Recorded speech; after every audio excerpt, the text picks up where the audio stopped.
Un homme, une femme, un territoire, celui du pays messin. Aujourd'hui, je reçois Bernard Ben Saïd, président-directeur général de Docte Gestio, repreneur de l'AMAPA, fin 2012. Bonjour Monsieur Bernard Ben Saïd, alors qui êtes-vous ? Bonjour, alors je m'appelle Bernard Ben Saïd, je suis aujourd'hui dirigeant d'un groupe de 2700 personnes. Qui intervient sur toute la France, dans 3 métiers. Son métier d'origine qui est l'immobilier.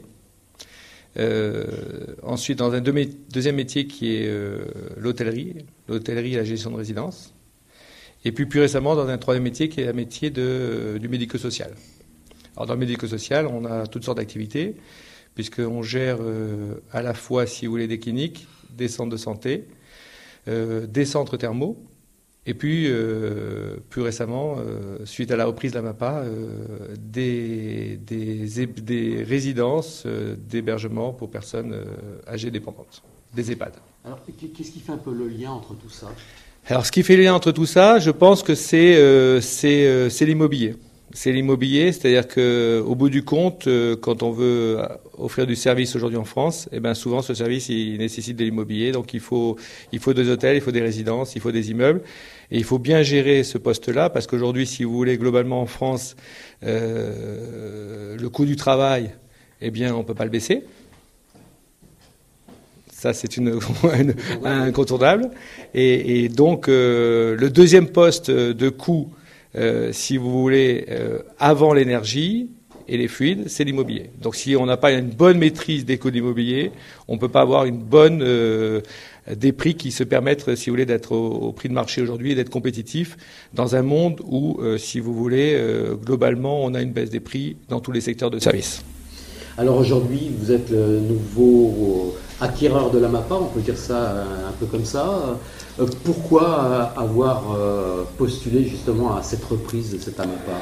Alors nous, on a postulé à la reprise de l'AMAPA pour 2 raisons qui motivaient depuis longtemps la stratégie du groupe. La première raison, c'est que, si vous voulez, on voulait continuer à nous développer dans le médico-social. Et donc, bien sûr, l'AMAPA, c'est du médico-social, avec des activités de MAD, maintien à domicile des personnes âgées, des activités de SIAD, service de soins et d'infirmerie à domicile pour les personnes âgées et handicapées, et bien sûr les EHPAD. Donc ça, c'est la première raison. Le groupe voulait continuer à se développer dans le médico-social. Et deuxième raison très importante, le groupe a toujours voulu rentrer dans la gestion de résidence EHPAD pour personnes âgées. Les gros du secteur l'ont toujours empêché. Alors que nous étions présents dans toutes les autres segments de marché de la gestion de résidence. On faisait de la gestion de résidence étudiante, on faisait la gestion on fait toujours de la gestion de résidence ville, on fait de la gestion de résidence vacances. On a aujourd'hui sur tout le territoire français 50 résidences que nous gérons. Et nous avons souhaité, depuis 2-3 ans, nous étions sur des reprises, des rachats de sociétés de gestion pour personnes âgées. Et les gros groupes nous ont toujours évincés, nous ont toujours empêchés de rentrer. Donc on s'est essayé une dernière fois, voilà, encore une fois. Et puis là, cette fois-ci, on a réussi. Alors c'était un moyen en fait d'être sur ce segment de marché en fait. Ah oui, tout à fait. Donc il y avait une vraie volonté du groupe d'être présent sur le segment de marché de la gestion de résidence personnes âgées, dépendantes ou pas, médicalisées ou pas. Alors bien sûr, si vous voulez, l'AMAPA avait d'autres métiers. Et donc un métier auquel nous ne connaissions rien, le groupe ne connaissait strictement rien, qui est, si vous voulez, le maintien à domicile de personnes âgées. Alors, le tribunal, bien sûr, nous a posé beaucoup de questions en disant est-ce qu'on allait apprendre ce métier, est-ce qu'on allait réussir à le maîtriser. C'est un métier très compliqué, c'est un métier très souvent en France déficitaire. La plupart des associations qui gèrent ce genre d'activité sont déficitaires, il y en a même qui en meurent. On est morte, mais il y a d'autres associations qui en sont mortes, ou d'autres acteurs du secteur privé d'ailleurs. Et si vous voulez, moi j'ai toujours confiance dans les décisions des tribunaux de commerce ou des tribunaux de grande instance. Et si vous voulez, généralement, quand ils prennent la décision de céder une entreprise de cette importance à un repreneur, c'est qu'ils estiment que ce repreneur a la capacité de. Voilà. Le groupe a beaucoup grossi lors des 10 dernières années par des acquisitions aux tribunaux de commerce, dans les tribunaux de commerce ou dans les tribunaux de grande instance. On a fait plus d'une dizaine d'acquisitions. Et il n'y en a aucune qui s'est, à ce jour, si vous voulez, mal passée. Il n'y en a aucune qui s'est mal passée. Et même dans des métiers qu'on découvrait, comme par exemple la gestion thermale, on ne savait pas ce que c'était la gestion d'un centre thermal, avec ses spécificités, la gestion d'un centre de soins, avec ses spécificités, la gestion d'une clinique, avec ses spécificités, ça s'est toujours très bien passé.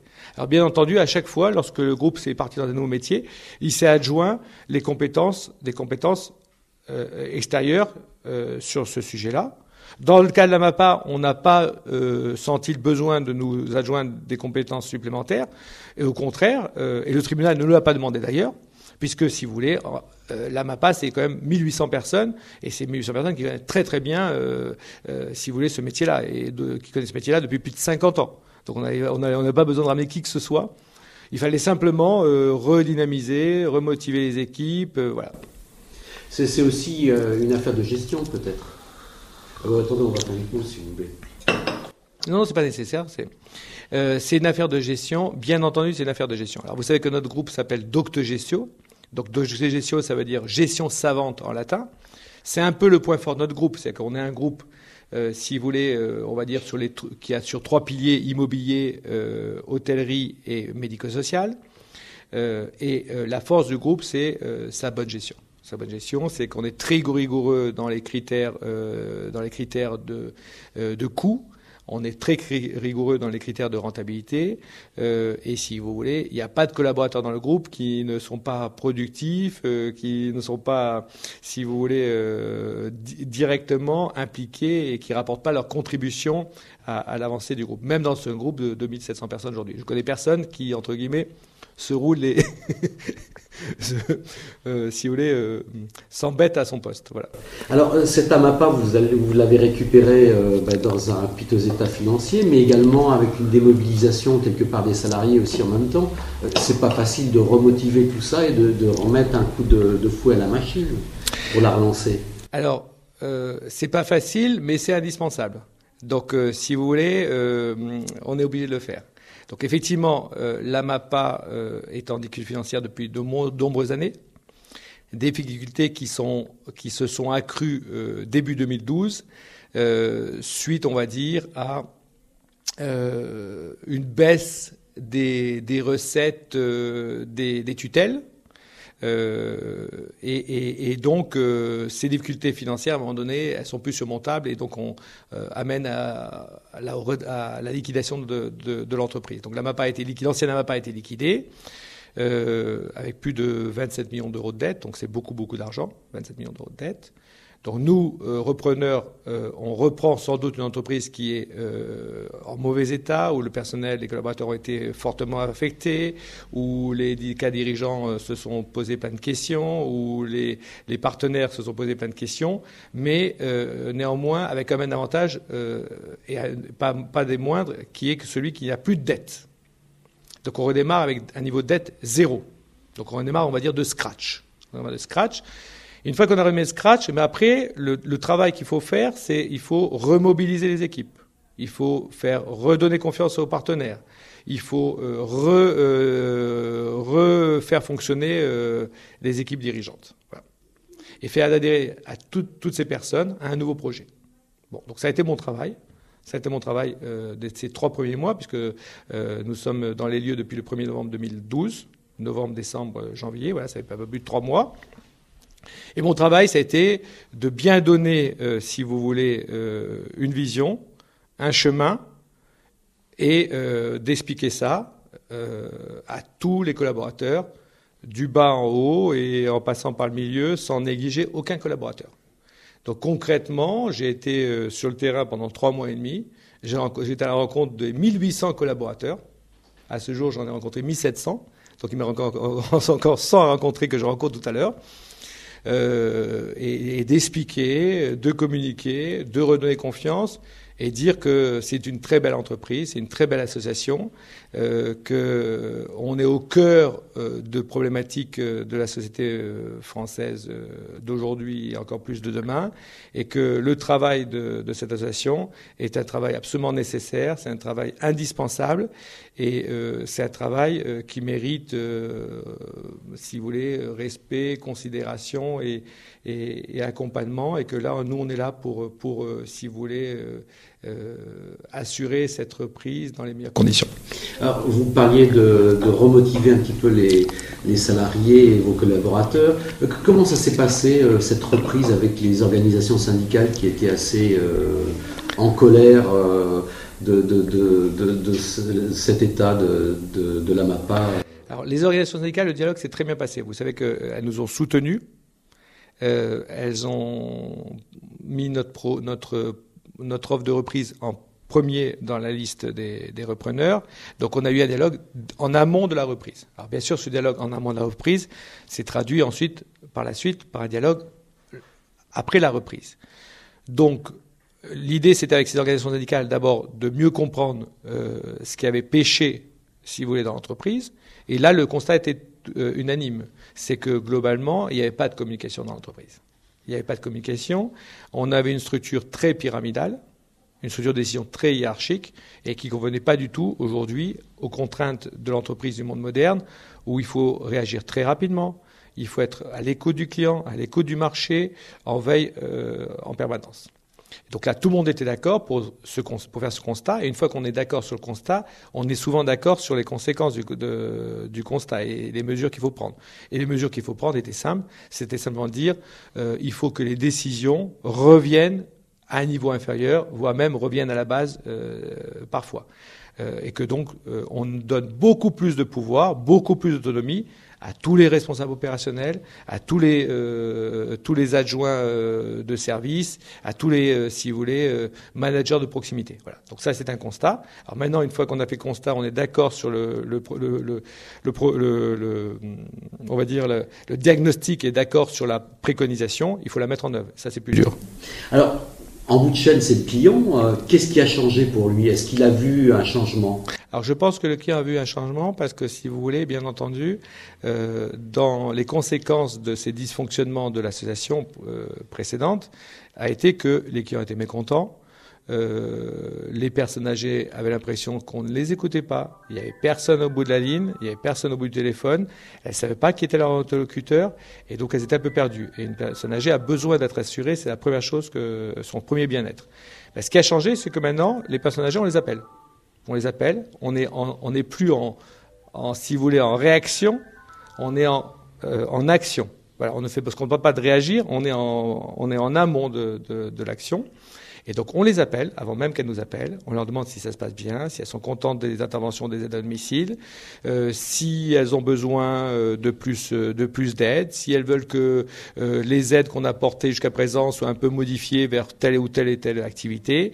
Voilà, donc on a commencé le déploiement auprès de ces personnes âgées d'actions de suivi de qualité, si vous voulez, avant même que, si vous voulez, elles viennent se plaindre. Donc ça, du coup, ces actions sont très bien reçues.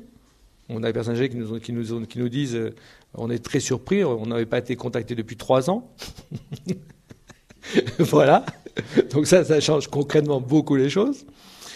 On essaye de faire action-réaction. C'est-à-dire, il y a une plainte, on agit tout de suite. On a une critique, une suggestion, on réagit tout de suite.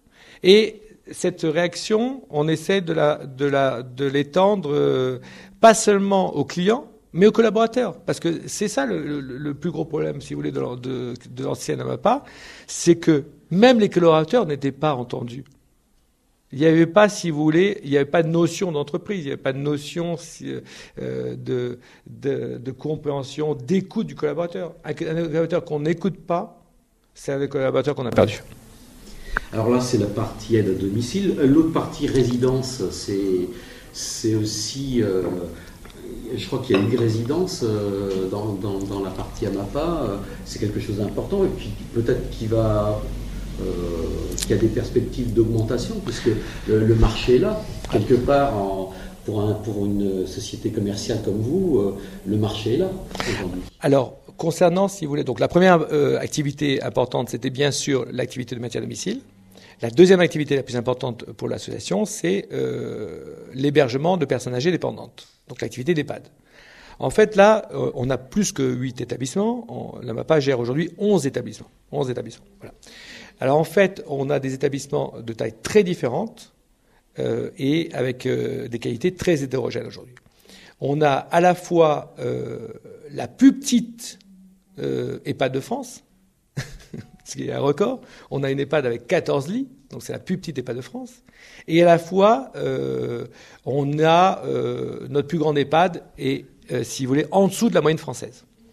Donc là, on a une vraie difficulté dans la spécifique à l'immobilier, on va dire, c'est qu'on a des EHPAD qui sont trop petites, en moyenne. En moyenne, et en particulier l'EHPAD la plus petite de France. Donc ça entraîne un surcoût de fonctionnement très important. Et donc, effectivement, là, c'est, je dirais, le point le plus faible de l'association. Le point le plus faible, parce qu'on ne peut pas changer comme ça l'immobilier de ses résidences du jour au lendemain. On ne peut pas passer d'une EHPAD de 14 chambres à une EHPAD de 100 chambres, qui est plutôt aujourd'hui la taille visée par les tutelles pour atteindre des niveaux de rentabilité, de fonctionnement, de coûts acceptables. Et on voit que le problème de coût de ces gestions, de ces résidences personnes âgées, aujourd'hui, est au cœur des préoccupations des tutelles, puisque c'est un sujet qui a été mis en avant par notre ministre Marisol Touraine, et sur lequel le ministère de la Santé travaille beaucoup. Voilà. Donc là, on a une vraie réflexion à mener avec les communes, avec les communautés de communes, avec le Conseil général, pour voir comment réaménager, redistribuer ces lits au sein d'EHPAD de plus grande capacité. Voilà. Alors, en même temps, c'est sûr que pour le client, pour le résident, pour les familles, des petites EHPAD à taille humaine, 30, 40 lits, bien sûr, c'est plus confortable. Bien sûr, c'est plus confortable. Voilà. Alors, autrement, indépendamment de ces sujets on va dire de moyen terme, il y avait un travail de court terme à faire quand même sur les EHPAD, parce que les EHPAD perdaient aussi de l'argent. Et elles perdaient de l'argent parce qu'il n'y avait pas de management non plus. Donc, comme il n'y avait pas de management, nous avions des taux d'absentéisme très importants dans les EHPAD, qui conduisaient à des emplois d'intérim très importants. Et donc des surcoûts encore augmentés, en plus des surcoûts immobiliers. Donc là, le travail que nous avons fait, c'est que nous avons réuni directement, tout de suite, les directeurs d'EHPAD, et tout de suite, nous leur avons redonné du pouvoir. Du pouvoir d'écoute de leurs collaborateurs, de gratification de leurs collaborateurs, éventuellement de sanctions de leurs collaborateurs, de contrôle direct des coûts de fonctionnement, des achats. Voilà. Donc, en leur disant, vous êtes directeur d'établissement et c'est votre responsabilité, vous devez gérer cet établissement comme si c'était le vôtre, un établissement indépendant, sans attendre que la direction, si vous voulez, vous autorise à acheter des vis, je les caricature à peine, pour fixer une paroi murale. Voilà. Mais ce qui n'était pas le cas avant, quoi, en fait. Tout à fait, ce qui n'était absolument pas le cas avant.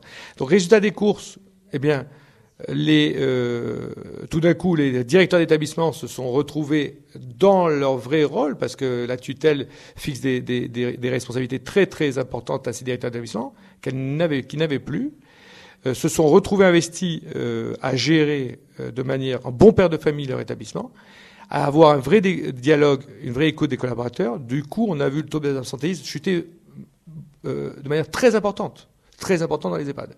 Et les EHPAD sont pratiquement revenus à l'équilibre. Sur nos projets futurs, bien entendu, on veut reprendre tous les projets de l'ancienne MAPA. Vous savez que l'ancienne MAPA avait 3 projets en cours. Il y avait 2 projets de construction nouvelle en Meurthe-et-Moselle sur les communes de Dusigny et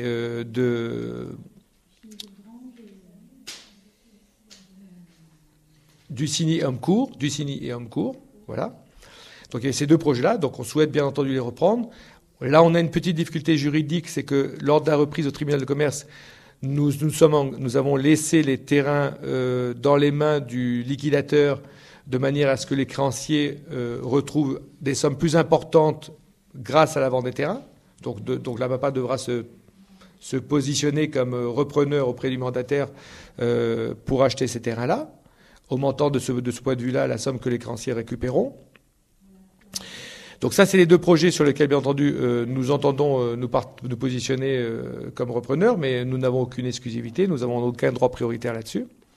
L'autre projet sur lequel nous souhaitons nous positionner, mais également nous avons encore une petite difficulté juridique, c'est le regroupement sur Marange de l'EHPAD de l'hôpital Marange actuellement et de l'une de nos EHPAD aujourd'hui qui est petite, trop petite pour atteindre le point mort. Voilà. Alors, indépendant de ça, la MAPA et le groupe plus généralement souhaitent être présents sur toutes les opportunités d'hébergement pour personnes âgées, avec services médicaux ou sans services médicaux sur la Moselle et ses environnements. Alors comment ça se passe justement avec le Conseil général de la Moselle et avec le président Patrick Weiten? Alors, j'ai eu l'occasion de rencontrer le président Weiten à plusieurs occasions. Les échanges ont été très pertinents, ont été très intéressants, ont été très constructifs. Moi, j'apprécie énormément le président Weiten. Je suis très, si vous voulez, impressionné par sa vision. Je suis très impressionné par ce qu'il souhaite faire de la Moselle, et en particulier, bien sûr, le projet Terra Lorraine que j'ai découvert avec ma petite casquette de Parisien. Et je me suis dit, finalement, en région, ils ont rien à attendre de Paris, et au contraire, ils ont des choses à nous montrer, à nous apprendre.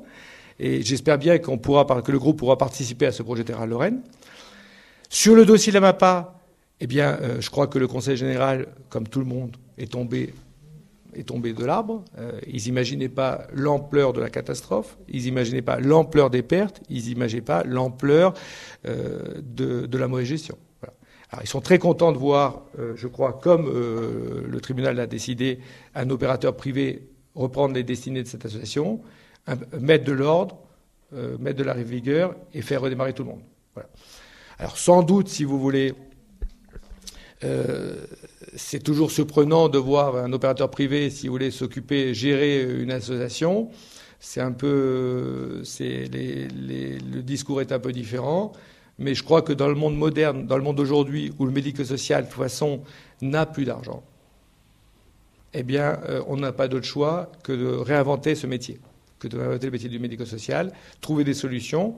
On peut très bien faire mieux sans demander plus d'argent. Pour l'instant, le secteur du médico-social s'est contenté en France de simplement demander plus d'argent, plus d'argent, plus d'argent. Donc nous, ce qu'on veut montrer, c'est qu'on peut tout à fait, sans demander plus d'argent, mais pas sans en avoir moins pour autant, faire mieux. Et c'est bien l'ambition du groupe aujourd'hui. Parce que c'est vrai qu'une personne âgée coûte cher. Une personne âgée coûte cher. Bien sûr, mais si vous voulez,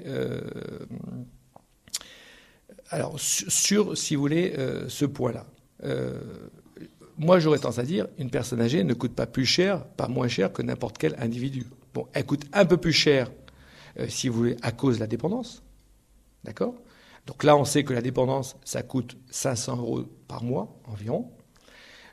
Mais en soins, quelqu'un qui est jeune et qui rentre à l'hôpital, il coûte 3 000 € par jour. Donc, si vous voulez, quelqu'un qui est malade et qui est jeune, il coûte très cher.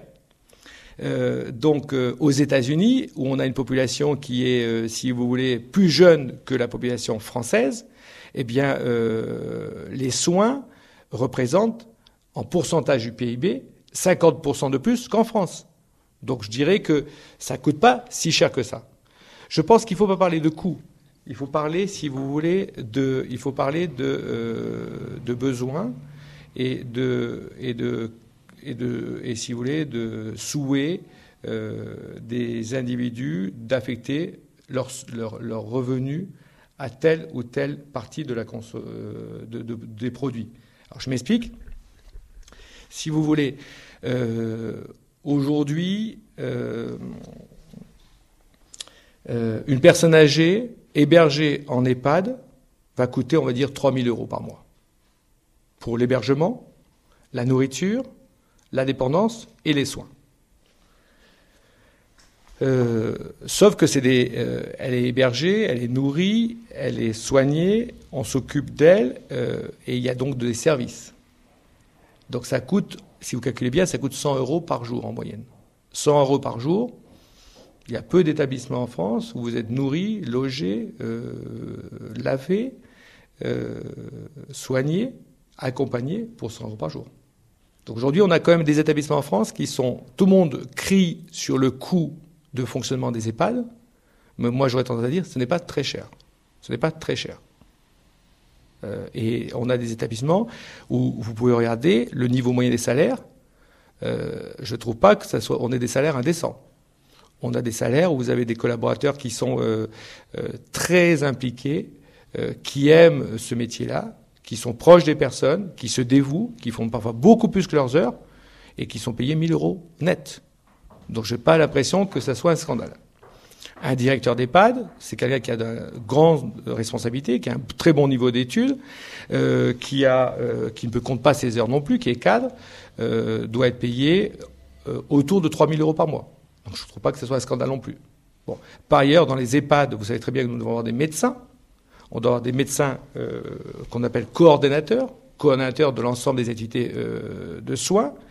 Et vous savez très bien qu'aujourd'hui, la profession médicale, elle est en France malheureusement insuffisante pour répondre aux besoins de la population.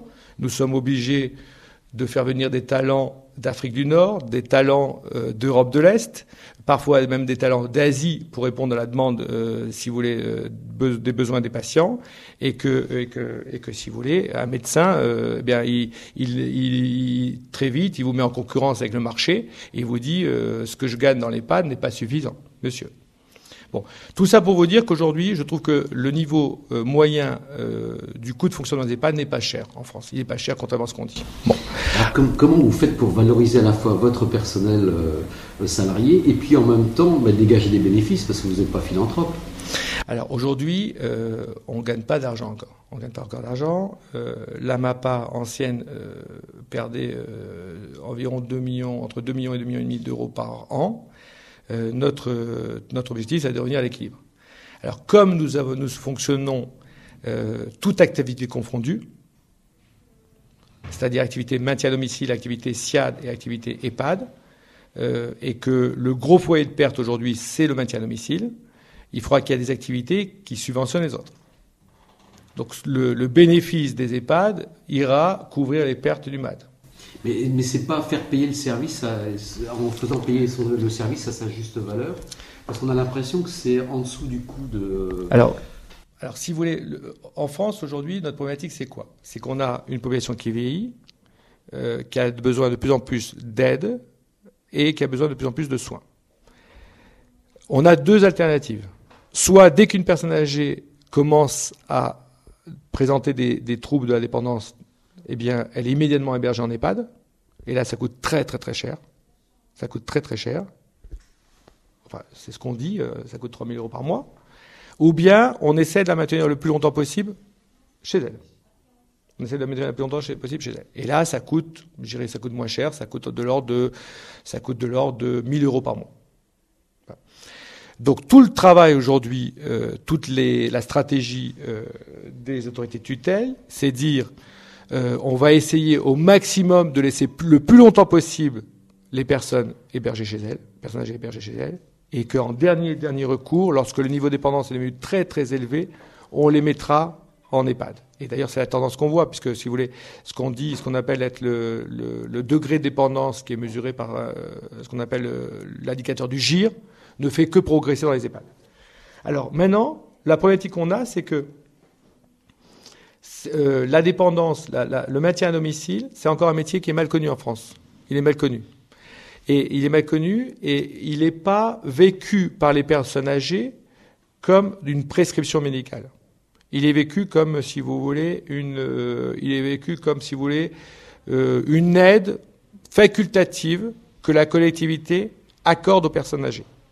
À partir du moment où il est vécu comme une aide facultative que la collectivité accorde aux personnes âgées, ces personnes âgées ne s'engagent pas avec les prestataires, privés ou associatifs, dans une relation de long terme.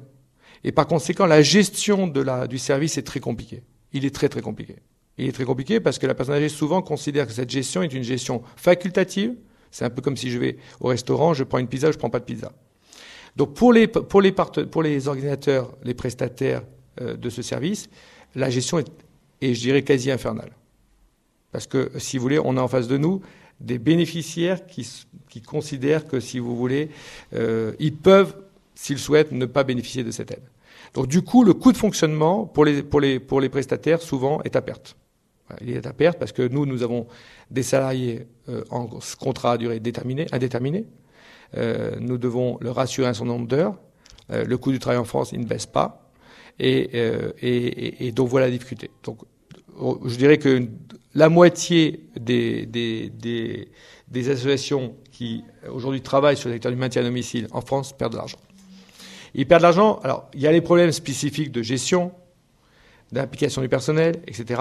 Mais il y a aussi la difficulté de la mise en œuvre d'un côté du client d'un contrat de long terme, avec en face un contrat, lui, qui est sûrement de long terme, et avec le salarié. Alors, les perspectives et le futur, pour conclure, de la MAPA et puis de votre groupe, c'est quoi? Alors, les perspectives sont très bonnes. On est très ambitieux pour la MAPA. On est sûr que ça va être une réussite. On voit que ça bouge. Les chiffres se redressent. Les équipes adhèrent. Et on entend bien d'ici, moi je m'étais donné à fin juin comme objectif, retrouver à peu près l'équilibre financier à fin juin. Voilà, ça c'est le premier point. Deuxième point, une fois qu'on a retrouvé l'équilibre financier, on est fort pour repartir à la conquête du marché. La MAPA était en situation de monopole il y a 40 ans sur le territoire mosellan. On est aujourd'hui, on flotte avec la barre des 50%. Je ne sais pas si on est en dessous de 50% du marché, au-dessus de 50% du marché. Notre ambition, c'est bien de remonter au-dessus de 50% et remonter très au-delà. Voilà. Donc, on veut reprendre du territoire et des bénéficiaires et des clients sur tous les secteurs de la dépendance, du maintien à domicile aux EHPAD, sur tous les secteurs tous les services de l'aide à la personne âgée. On veut reprendre des parts du marché et on veut revenir très fort comme le premier acteur du secteur en Moselle. Alors ça, c'est la phase 1. Je dirais, vous allez dire que je suis très ambitieux, mais si on n'est pas ambitieux, on peut pas remplir de rêves les esprits des collaborateurs et la machine s'arrête. L'idée, c'est que en fait, la Moselle serve de pont pour partir à la conquête de la France. Voilà. Donc, on veut se déployer sur toute la France. On a des concurrents qui sont présents sur toute la France, qui marchent très bien. Qui montre qu'on peut faire en étant présent sur toute la France. Nous, on va être fort de deux capitaux très importants. Premièrement, je dirais l'expérience accumulée par l'ensemble des 1800 collaborateurs de la MAPA depuis 50 ans. Donc ça, c'est un capital énorme pour pouvoir attaquer la France. Et puis deuxièmement, deuxième point, on a, si vous voulez, quelque chose qui moi me fascine, parce que je suis un très gros travailleur, c'est la force de travail des Lorrains. Voilà. Ça, c'est extraordinaire. J'ai l'occasion de me balader sur toute la France, de Paris à Marseille, en passant par Montreuil et en allant à Metz. Et là où j'ai le plus de plaisir de travailler, parce que pour moi, le travail, c'est la première valeur dans la vie, c'est quand même à Metz. Voilà.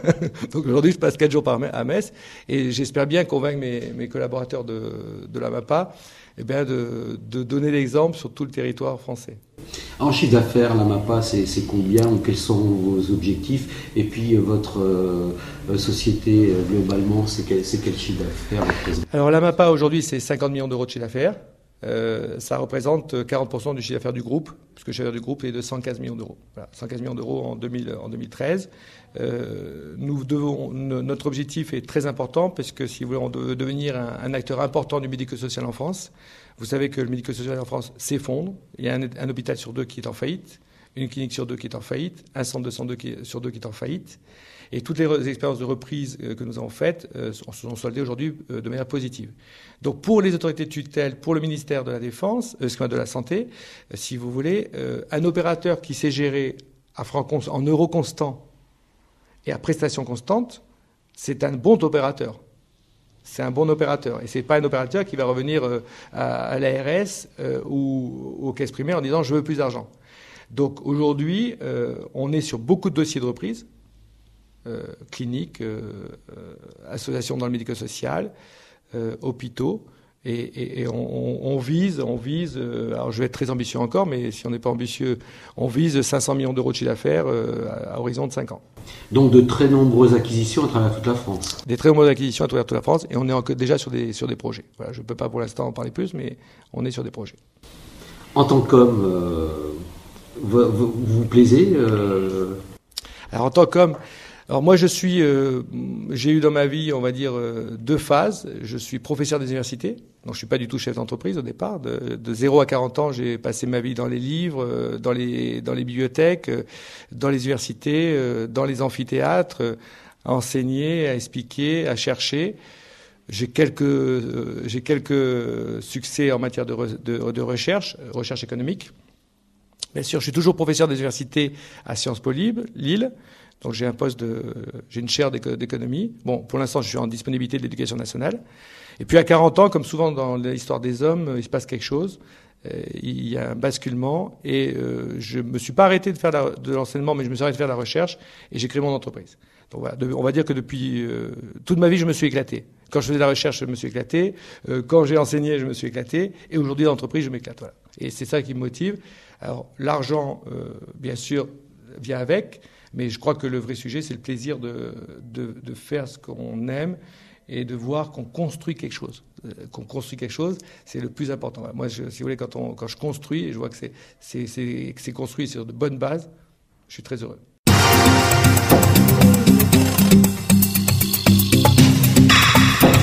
C'était Un homme, une femme, un territoire, celui du pays messin. Vous avez pu entendre Bernard Ben Saïd, président-directeur général de Docte Gestio, le repreneur de l'AMAPA. Interview réalisée par Bruno Bronchin pour RPL Radio. À bientôt.